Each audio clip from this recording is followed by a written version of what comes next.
नमस्कार प्यारे विद्यार्थियों, कैसे आप सभी? उम्मीद करते हैं बहुत अच्छे होंगे, स्वस्थ होंगे, मस्त होंगे। चलिए आप लोगों के बीच लेके आए हैं एक नया बैच जिसका नाम है मैथ का मरीज।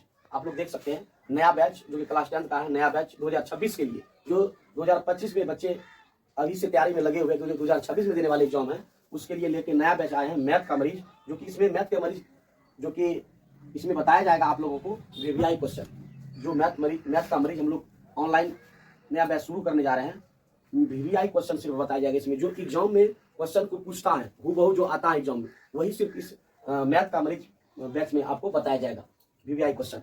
चलिए आप लोग देखेंगे बैच में मैथ का मरीज में पहला नंबर वीवीआई क्वेश्चन, जो कि यूक्लिड विभाजन से रिलेटेड क्वेश्चन है। पहला नंबर है मैथ का मरीज में, पहला नंबर क्वेश्चन है वीवीआई क्वेश्चन में यूक्लिड विभाजन एल्गोरिथम से एचसीएफ ज्ञात करना। क्या करना? ज्ञात एचसीएफ ज्ञात करना।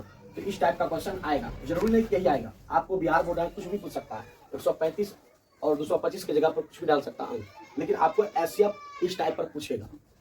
तो 135 और क्या करा है 225 का, तो हम लोग क्या करते हैं यूक्लिड विभाजन से कैसे निकालते हैं? क्योंकि हम लोग सबसे पहले हम लोग क्या करते हैं, मानते हैं, मान लेते हैं माना कि ए बराबर, इसको हम मान लेते हैं, जो बड़े हैं उसको हम ए मानते हैं, जो छोटा है उसको हम क्या मानते हैं, बी मानते हैं। 135 हो गया बी।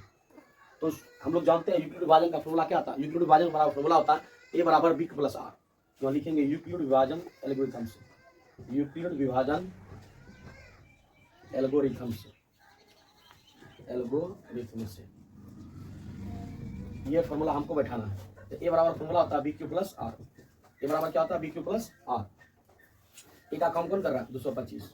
हम लोग क्या करेंगे 225 से हम लोग भाग देंगे, कितने 135 से भाग देंगे 225 में। कितने बार में खाएगा? एक बार में खाएगा। 135 हो गया, शेषफल कितना बच गया? शेषफल बच गया हमारा, शेषफल हमारा बच गया 90। कितना बच गया शेषफल? 90 बच गया। 135 और इधर 90 को जोड़िए, 135 और 90 को जोड़ेंगे, अगर 225 के बराबर पुर गया, समझिए हमारा हिसाब सही। फिर देखिए आप इसके जगह पर कौन आएगा। फिर जब तक देखिए, जब तक हमारा एचसीएफ का मान मतलब आर का मान जीरो ना आ जाए, जब तक एस मतलब आर का मान, जब तक आर का मान हमारा जीरो ना आ जाए तब तक हमको खिलाते रहना। तो हम लोग देख रहे हैं आर का मान 90 है, तो अब क्या हो जाएगा यहाँ पर, फिर क्या लेंगे 135 लेंगे। एक का काम कौन करेगा फिर 135, फिर शेषफल कितना बच गया 90। ठीक है, एक का काम करिए आप 135, फिर 90 कौन, बी का काम कर रहा है। कितने बार में खाएगा हम लोग देख रहे हैं, कितने बार में? एक बार में खाएगा 90, दो बार में खिला देंगे तो 180 आ जाएगा। तो एक बार में खिला देंगे, शेषफल हमारा कितना बच गया, यहाँ पर शेषफल हमारा 45 बच गया। कितना बच गया? शेषफल 45 बच गया। फिर देखिए आर का मान जीरो नहीं आया, जब तक आर का मान जीरो नहीं आएगा तब तक हमको खिलाते रहना। चलिए ऊपर देखेंगे, फिर देखिए ए बराबर क्या हो जाएगा, ए का काम कौन करेगा, तीसरा स्टेप आएगा। स्टेप यहाँ लिखेंगे पहला स्टेप, स्टेप पहला हुआ, स्टेप दूसरा हुआ, ये सेकंड स्टेप, ये फर्स्ट था। स्टेप तीसरा देखेंगे, तीसरा स्टेप में हम लोग देख रहे हैं, क्या देख रहे हैं यहाँ पर देखिए, यहाँ पर कितने बार में खाएगा। अब 45 का काम कौन करेगा, एक करेगा 45 का काम। अब कितने बार में खाएगा, यहाँ पर लिखेंगे 90। ए का काम कौन करेगा, आप 90 हो जाएगा। और बी का काम कौन करेगा 45। कितने बार में खाएगा, दो बार में। 45 गुना 2, 45 गुना 90, शेषफल कितना बच गया 0।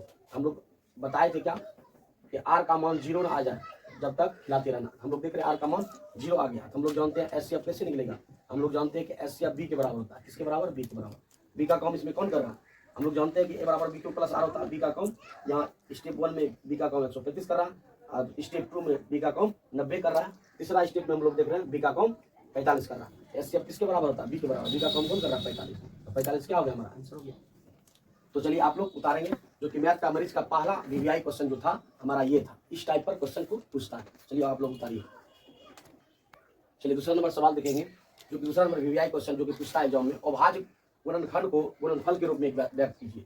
अभाज्य गुणनखंड जो कि पूछता है गुणनफल के रूप में, अभाज्य गुणनखंड विधि से, ठीक है, जो कि गुणनफल के रूप में व्यक्त करने के लिए इस टाइप का क्वेश्चन पूछता है एग्जाम में। क्या करेंगे 140 का हम लोग क्या करेंगे, गुणनखंड करेंगे। क्या करेंगे, गुणनखंड करेंगे। 2 से भाग देंगे, कितना बार 70 बार में, 70 गुना 140, फिर 2 से करेंगे 35 गुना 70, फिर 3 से खिलाएंगे, 3 से भी नहीं खाएगा, 5 से खिलाएंगे, 5 70 35, फिर 7 से खिलाएंगे 7 7। तो कह रहा क्या, गुणनफल के रूप में सिर्फ व्यक्त करने के लिए 2 गुना 5 गुना 7। हम लोग देख रहे हैं क्या क्या आया, 2 कितने बार आया, 2 बार, गुना 5 गुना 7। ये क्या हो गया हमारा, गुणनफल के रूप में, यही आंसर हो गया हमारा। इसी प्रकार का आपको एग्जाम में पूछेंगे, तो इस तरह से आपको निकालना है। फिर दूसरा नंबर, फोन पे पर 12 रुपए मिले। दूसरा नंबर देखेंगे आप लोग। दूसरा नंबर सवाल है 156 का अभाज्य गुणनखंड के रूप में निकालने के लिए, गुणनफल के रूप में करा है। तो क्या करेंगे, 2 से भाग देंगे, 2 से भाग देंगे, 2 7 14, फिर 2 8 16, फिर 2 से भाग देंगे, 2 3 6, 2 9 18, फिर 3 से 3 39, फिर 13 13 एक बार में क्या क्या आया गुणनफल, 2 गुना 2 गुना 3 गुना 13 कितना आया, 2 गुना 2 गुना 3 गुना 13, 2 कितने बार आया, 2 बार, 3 कितने बार, 1 बार, 13 कितने बार, 1 बार। यही क्या हो गया हमारा गुणनफल के रूप में, यही हो गया क्या हमारा गुणनफल के रूप में। इस टाइप का अगर क्वेश्चन आता है इसी तरह आप लोग गुणनफल के रूप में निकाल सकते हैं। चलिए आपको बता देंगे। चलिए नेक्स्ट सवाल देखेंगे, तीसरा नंबर सवाल जो कि इस टाइप का क्वेश्चन पूछता है, अभाज्य गुणनखंड विधि से एचसीएफ और एलसीएम अगर पूछ दें, अभाज्य गुणनखंड विधि से एचसीएफ और एलसीएम पूछ दें तो आपको किस तरह से निकालना है। तो कभी कभी 2 अंक वाला भी पूछेंगे, 26 और 51 दे देगा, या फिर कोई अंक दे देगा 2 वाला, कभी कभी 3 वाला पूछ देगा। तो एचसीएफ और एलसीएम 2 अंक वाला हम कैसे निकालेंगे, 3 अंक वाला हम कैसे निकालेंगे, हम लोग देखेंगे यहाँ 26 और 51। पहले सबसे पहले क्या करेंगे, 26 का अभाज्य गुणनखंड निकालेंगे, 26 और 51 दोनों का। तो 2 से भाग देंगे, कितना आ जाएगा, 13 दिनों 26, फिर 13 से भाग देंगे एक बार में 13, फिर देखिए 3 से खिलाएंगे, 13 51, 7 से खिलाएंगे, 7 से खिलाएंगे, 13 51, फिर 13 से खिलाएंगे, 13 से एक बार में गुना कर देंगे। तो क्या क्या आया, हम लोग देख रहे हैं एचसीएफ, हम लोग देख रहे हैं इसका गुणनखंड क्या आया, 2 गुना 13, 26 का गुणनखंड 2 गुना 13 आया। हम लोग 91 को देख रहे हैं कितना निकला, 7 गुना 13 निकला। हम लोग देख रहे हैं एचसीएफ निकालने के हम लोग क्या करते हैं, एचसीएफ निकालने के लिए हम लोग दोनों में कॉमन देखते हैं, दोनों में कॉमन क्या आ रहा है, 2 मिल रहा है, नहीं मिल रहा, 7 मिल रहा है, इसमें भी नहीं मिल रहा। हम लोग देख रहे हैं 13 इसमें मिल रहा है, 13 इसमें भी, 13 हमारा क्या हो गया, एचसीएफ, 13 क्या हो गया, एचसीएफ हो गया। एचसीएफ का मतलब क्या हुआ, हायर कॉमन फैक्टर, हाईएस्ट देखना है कि क्या क्या मिल रहा है हमारा। एचसीएफ हो गया हमारा क्या 13, और एलसीएम निकालने के लिए हम लोग क्या करते हैं, एलसीएम निकालने के लिए हम लोग जो मिलता है वो भी हमारा क्या मिला, 13 मिला, क्या नहीं मिला, 2 और 7 नहीं मिला, गुना 2 गुना 7, तो 13 गुना 14 कर देंगे, कितना हो जाएगा, 7 गुना 14, 13 14 कितना हो जाएगा, 182 हो गया, 13 14 कितना हो जाएगा, 182। यही हमारा क्या हो गया, एलसीएम। तो एलसीएम हम लोग निकालने सीख गए और एलसीएम भी निकालने सीख गए। तो चलिए आप लोग 26 और 91 आप लोग देख लिए 2 अंक वाला निकालने के लिए। चलिए आप लोग सीखेंगे अब 3 अंक वाला अगर आ जाए एचसीएफ और एलसीएम कैसे निकालेंगे। चलिए पहले आप लोग बताइए। चलिए देखेंगे दूसरा नंबर सवाल, ये तो हम लोग समझ गए। अब दूसरा नंबर सवाल देखेंगे, करा 12 15, किसका करा 12 15 और किसका 21 का। अगर अभाज्य गुणनखंड विधि से कहेगा तो ही ऐसा करना है, अभाज्य गुणनखंड कहेंगे सवाल तभी करना है आपको, अगर अभाज्य नहीं कहेगा तो नहीं करना है। तो क्या करेंगे, 2 से भाग देंगे, 2 6 12, फिर 2 से 2 3 6, फिर 3 से 3 3, इसको भी खिलाते हैं, 3 5 15, फिर 5 से खिलाएंगे एक बार में, फिर 3 से खिलाते हैं, 3 से 21, फिर 7 बार में खिलाएंगे। अब देखेंगे एचसीएफ किसको कहेंगे, और इन 2 को जोड़ा लगाते थे, दोनों में देखते थे कॉमन क्या मिला। अब तीनों में देखना है, उसमें देखते थे 2 में, अब हम लोगों को क्या देखना, तीनों में देखना क्या क्या मिलता है। हम लोग देख रहे हैं क्या क्या मिल रहा है। तो सबसे पहले गुणनखंड को दिखाते हैं हम लोग, क्या क्या आया, इसका आया 2 2 3, इसका क्या आया 3 आया 5 आया, इसका क्या आया 3 आया और 7 आया, इसका गुणनखंड ये आया, इसका गुणनखंड ये आया, इसका गुणनखंड ये।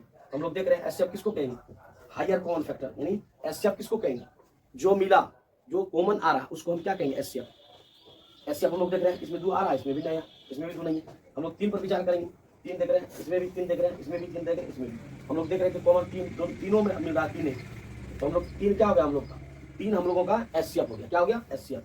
और देख रहे हैं क्या नहीं मिल रहा है, तो एलसीएम निकालने के लिए हम लोग क्या करते हैं, जो मिलता है वो भी, जो नहीं मिलता है वो भी गुना करते हैं। तो हमारा क्या मिला, 3 मिला, और इस दोनों में क्या मिला, 2 नहीं मिला है, 2 गुना 2। अब फिर देखिए इसमें 5 नहीं मिला है, फिर देखिए इसमें देखेंगे 7 भी नहीं मिला है, तो क्या करेंगे, 3 से गुना कर देंगे, 2 गुना कितना हो गया 4, 5 गुना 7, 4 गुना 7 5 35, क्या हो गया 7 5 35। अब हम लोग क्या करेंगे, 35 से 4 में गुना कर देंगे, 5 और 20 का 0, फिर 4 तिया 12, 12 2 14, 12 2 14, क्या हो जाएगा 140 हो गया, 140 से गुना कर देंगे, 4 तिया 42, यानी 420, 420 आ गया, क्या एलसीएम आ गया हमारा 420 आंसर। तो 3 अंक हम लोग देख लिए कि एचसीएफ एलसीएम को कैसे निकालेंगे, और 2 अंक वाला भी देखिए हम लोग एचसीएफ और एलसीएम कैसे निकालेंगे। तो अगर इस टाइप का क्वेश्चन आता है तो आप बिल्कुल सावधानी तरीके से, बिल्कुल अच्छे तरीके से आप समझ गए होंगे और अच्छी तरह से आप मोह निकाल भी सकते हैं। तो चलिए आप लोग यहाँ तक क्वेश्चन को उतार लीजिए। चलिए नेक्स्ट सवाल देखेंगे। चलिए नेक्स्ट सवाल देखेंगे, चौथा नंबर सवाल। ये भी वीवीआई क्वेश्चन है, जो कि इसमें आपको बताया है, इस बैच में आपको वीवीआई क्वेश्चन ही बताया जाएगा, जो कि देखेंगे चौथा नंबर वीवीआई क्वेश्चन, जो कि एचसीएफ का 306 और 457 दिया गया है, और उसका एचसीएफ भी दिया गया पहले से 9 दिया गया है, ठीक है। एचसीएफ कितना दिया गया, 9 दिया गया, और करा एलसीएम 306 और 457 को करा ज्ञात करने के लिए, ठीक है। तो सबसे पहले हम लोग फॉर्मूला को जानेंगे, सूत्र को हम लोग पहले जानना जरूरी है। तो सबसे पहले जानेंगे एचसीएफ बराबर, एचसीएफ बराबर फॉर्मूला क्या होता है। एचसीएफ बराबर होता है पहली संख्या आप लोग उतार लेंगे, पहली संख्या गुना दूसरी संख्या, इसी को हम लोग क्या बोलते हैं, फर्स्ट नंबर गुना सेकंड नंबर बटे एलसीएम, यानी लॉस ऑफ एलसीएम। ठीक है, ये हो गया हमारा क्या, एचसीएफ का फॉर्मूला। किसका फॉर्मूला हो गया, एचसीएफ का। अगर एलसीएम आ जाए तो एलसीएम के लिए अलग फॉर्मूला होता है। तो एलसीएम बराबर फॉर्मूला होता है, बस यही चीज करना, उल्टा पुल्टा करना। पहली संख्या दूसरी संख्या रहेगा ही, पहली संख्या गुना दूसरी संख्या। ठीक है, दूसरी संख्या बटा क्या हो जाएगा, यहाँ पर एलसीएम है, एलसीएम की जगह पर हम लोग एचसीएफ लिख देंगे। क्या लिख देंगे, एचसीएफ लिख देंगे। चलिए, यहाँ पर क्वेश्चन क्या करा है हम लोग का, क्वेश्चन करा है एलसीएफ दिया है 306 का, एचसीएफ पहले से ही दोनों का निकला है 9, तो एलसीएम करा गया। क्योंकि हम लोग देख रहे हैं एलसीएम का फॉर्मूला क्या होता है, एलसीएम का फॉर्मूला होता है पहली संख्या गुना दूसरी संख्या बटे एचसीएफ।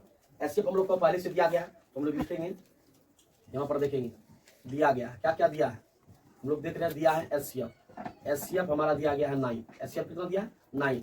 तो फर्स्ट नंबर भी दिया गया है, फर्स्ट नंबर हमारा 306 है, सेकंड नंबर भी हमारा दिया गया है 657, यानी पहली संख्या भी दिया है दूसरी संख्या भी दिया है, तो आराम से हम लोग निकाल लेंगे। तो पहली संख्या हमारा कितना हो गया 306 गुना दूसरी संख्या क्या गया 657 बटे एचसीएफ कितना दिया गया, दोनों का दिया गया है 9। जब एचसीएफ कितना निकला है 9 निकला है, तो हम लोग क्या करेंगे, हम लोग आराम से क्या करेंगे, इसको कटा देंगे। कितने बार में, 9 × 27, फिर कितना हो गया 9 × 36, 34 बार में। कितने बार में, 34 बार में। 34 गुना 657 करेंगे, आराम से निकल जाएगा 22 33 8, जो कि हम जो बैच ने आप इससे पहले जो हम बताए थे चैप्टर, ये हिसाब हम बताए थे, जो किसमें भी कहते हम कि वीवीआई क्वेश्चन है, जो कि वीवीआई क्वेश्चन देख रहे हैं आप लोग, आपके सामने ये सारा जितने भी हम क्वेश्चन बताए वीवीआई क्वेश्चन बताए। तो चलिए आप लोग यहाँ तक आप लोग उतारेंगे, और आज का क्लास हम लोग यहीं पर रखेंगे, जो कि फिर अगला वीवीआई क्वेश्चन लेके आएंगे अगले क्लास में। तो आज का क्लास हम लोग यहीं रखेंगे। जय हिंद, धन्यवाद।